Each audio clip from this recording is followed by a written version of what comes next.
mid-exploration and what might be the most capable cargo ship within Star Citizen right now, and I had to stop everything because an urgent matter came up. We'll get into that. I'm Alexi. This is the Ironclad. Let's check it out. So I'm going to be upfront with you right now. I'm definitely not a Drake fan by any means, not even a little.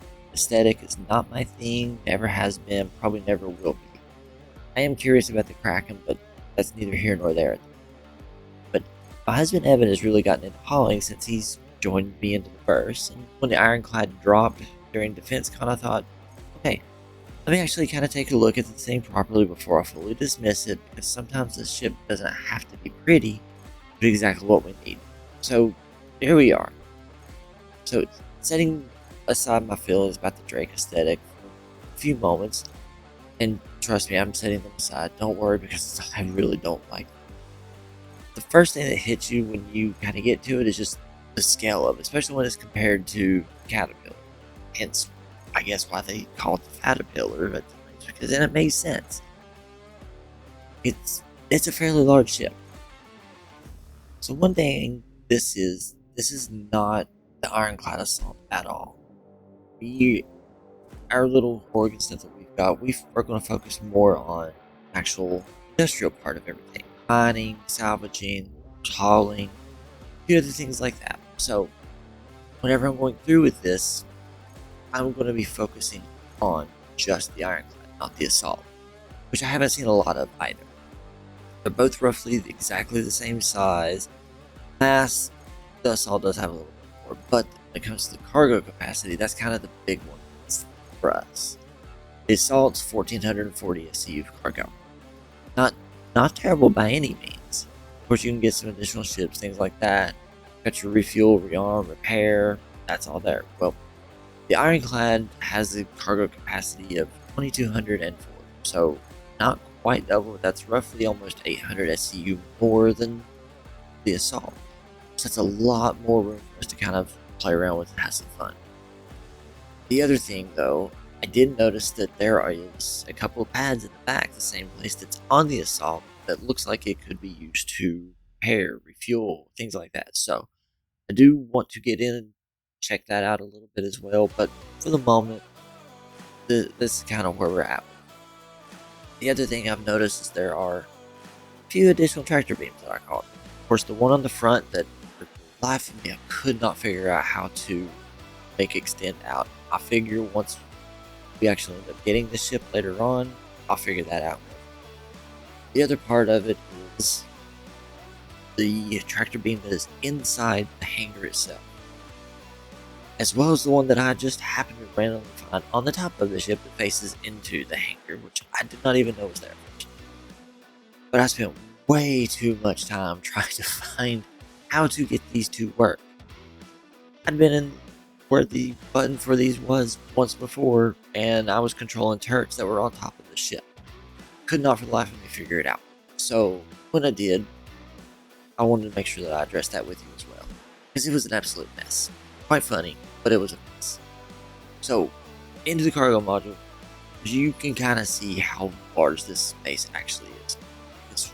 Even though from the outside, yes, it's big, and no, I don't like the outside looks at all, but what they did with the cargo bay is kind of hard to argue with. It is massive. 2204 SCU cargo to be able to store here. Realistically, we could have stuff in storage. So many cargo missions, which is now also limited to 10, thanks 4.8, but gives us an idea. Once we got through all that, of course, I started going through, exploring a little bit more of the ship, and I had something massively urgent come up. Krispy Kreme had just dropped the orange creamsicle donuts, limited time, so I had to go make a Krispy Kreme.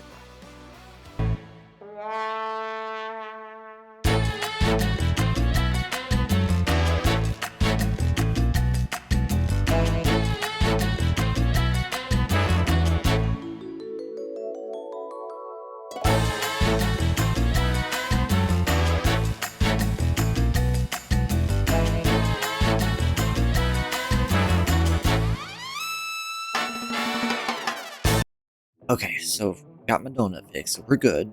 We're back. We're in the groove. Okay. Now, there is something I do have to kind of tell you about that I found here because I was trying to figure everything out. Could not for the life of me figure out how to get the control module to separate. Fought with it for a while. I've been playing this game for 5 years. I know how the docking, all that works.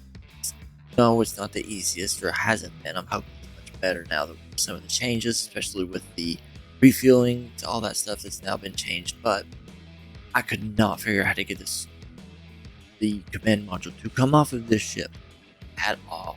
Like, it just would not detach. And before you say anything in the comments, because yeah, it did find it later on.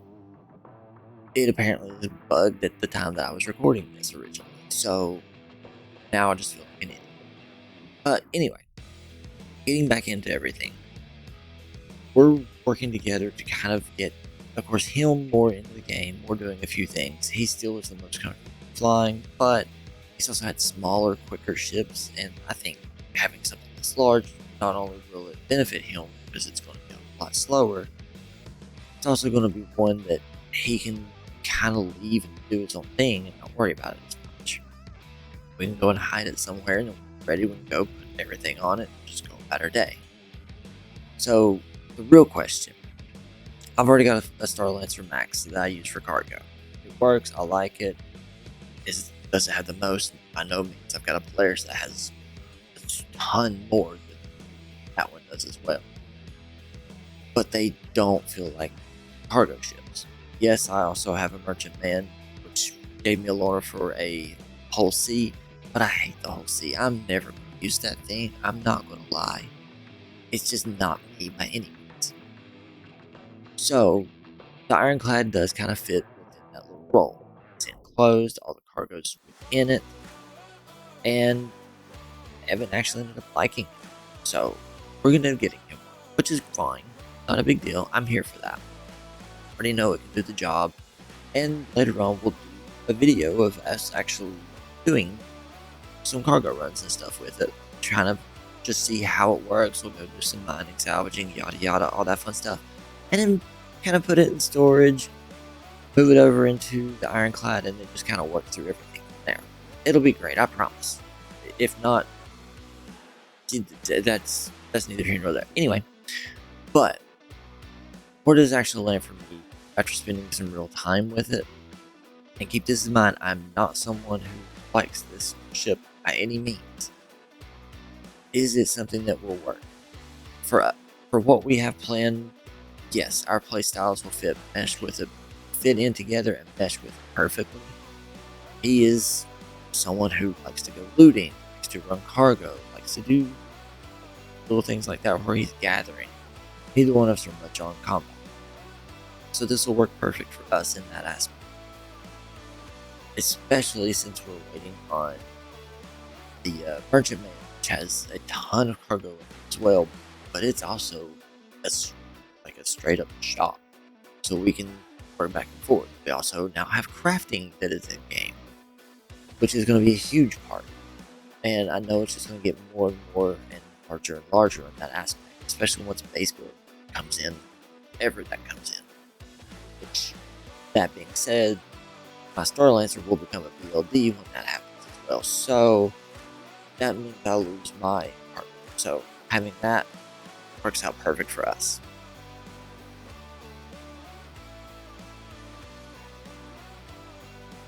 And that's the Drake Ironclad. Do I love it? No. Honestly, ask me again though once Evan has his and we've taken it out and properly did a few things with it. Because that video is going to come, but I have zero confidence that it goes smoothly just because nothing ever does. This is Star Sis, and who knows what's going to happen.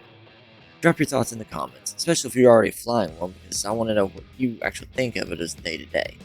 And subscribe if you want to watch Evan and I figure this out in real time together, and have a good one. Bye!